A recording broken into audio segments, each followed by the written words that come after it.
Good afternoon, guys. Salceda here for World History A. Thank you for showing up to study lessons. You guys rock. Office hours, one-on-one. You need me, assignments, questions. I'm here there for you. Monday to Thursday, 2 to 4 p.m. Please and thank you. Done with Unit 1. Unit 1 officially closed. Let me put this up for you guys so we can see what we're looking at on Monday. So here's my pacing guide. What I need to go through, what I am following. Right? 9/29 was the end of that for us.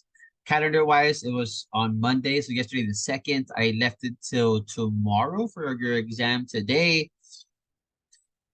We have things to go through and we have not enough time to go through them all, right? So for those of you who have done 2.1, thank you. Ancient Greece, then the Greek city-states. We're in Athens. We're moving on to lesson 4, or 2.4 with the Persian Wars, 2.5 Alexander, 2.6 Ancient Greek culture, and 2.7 science, literature, recording, and history, the arts of Greek civilization. The Persian Wars. Persia is current-day Turkey. They actually changed their name recently, so now it's Turkey, I believe. So in this lesson, let me zoom in just a bit more. We have direct democracy, and I think I discussed this last time about ancient Athens, where democracies to vote direct, each person gets one vote. It wasn't everybody, it was these males who owned property, right? Without representatives, which is what we have today, right? This democratic representative democracy. Sorry, said that backwards. Marathon. A 25-mile race from Marathon to Athens run by Athenian messenger to announce the victory against the Persians. People we got to know. Herodotus,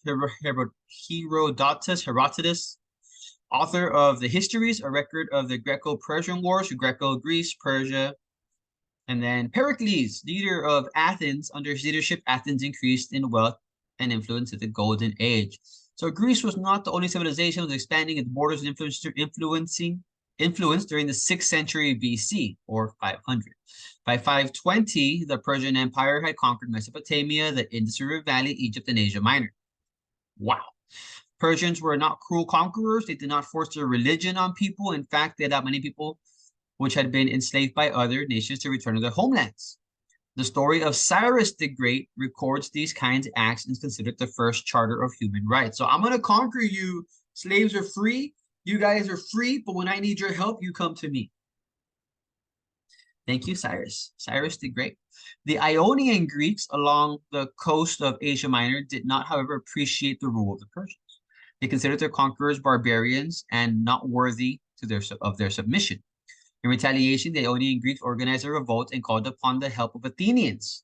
Athens sent a small naval force and liberated the Ionian cities, but the freedom was short-lived. Persians were too mighty. By 493, Greek Ionian city-states were again under Persian control. The Battle of Marathon. You know how there's a marathon race? After this guy who ran this marathon.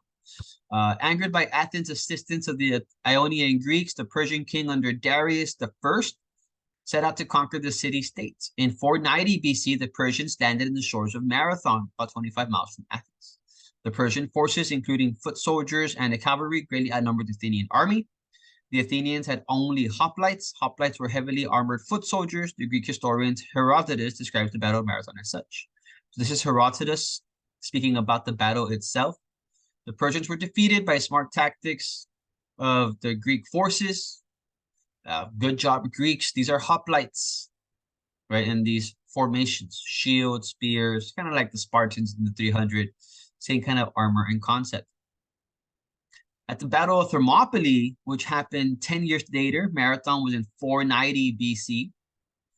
One of these years that I've learned in history, Battle of Marathon. I haven't run a marathon yet. The guy ran for 3 hours. We beat the Persians, and then his heart stops. Oh, wow. At the Battle of Thermopylae, the Persians did not give up. In 480 BC, 10 years later, the son of Darius, King Xerxes, invaded Greece by land, by sea, with over 150,000 troops. He was met by Greek troops at Thermopylae, Spartans. A narrow passage. Fearing invasion by the Persians, the Spartans sent troops to help. For several days, the combined Greek forces of a few thousand kept the Persians from advancing. However, the Greeks were soon betrayed and surrounded. Movie 300, or Rise of 300, for these scenes. I'll throw out movies as we continue throughout the lessons. Knowing that defeat was only a matter of time, the Greek commander dismissed all his troops except 300 Spartans. True to their training and upbringing, Spartans defended to the last, such as still had swords using them, the others resisting with their hands and teeth. So they came by land. There's our invasion. There's the Battle of Thermopylae. And then they also came by sea. And good job to the Athenians and the Spartans, right? Continuing on his mission to conquer Greece, Xerxes advanced down the coast to attack Athens. The Athenians, realizing it was hopeless to fight, abandoned the city. While the Athenians fled to the island of Salamis, Xerxes destroyed Athens. At Salamis, the Athenians regrouped and devised a plan to trap the Persians in the bay. Deceived by an Athenian spy, Xerxes ordered his fleet into a narrow bay. The smaller Athenian ships outmaneuvered, and they did it. The Battle of Plataea, your call on that. The Spartans confronted them. They showed up and they won.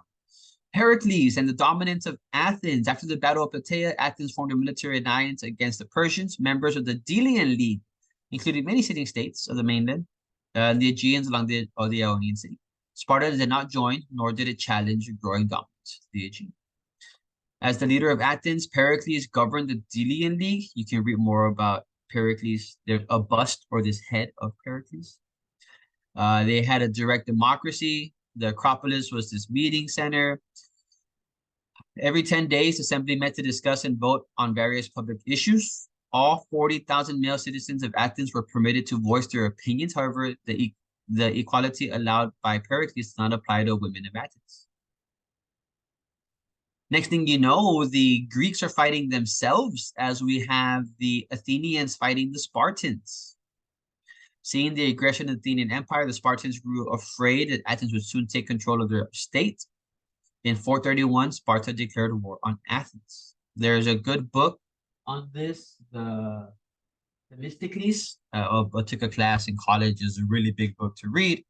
But it's just that there are Sparta and their allies, Athens and their allies, and then neutral places. This war for the Ionian or for the Aegean. So you have 14 questions. Finish reading through this. 300, good movie, rated R, caution. Rise of 300, also rated R, mostly for blood, gore, and violence. It's an action film. But the Persian Wars. Crazy time in world history. Crazy as in good. So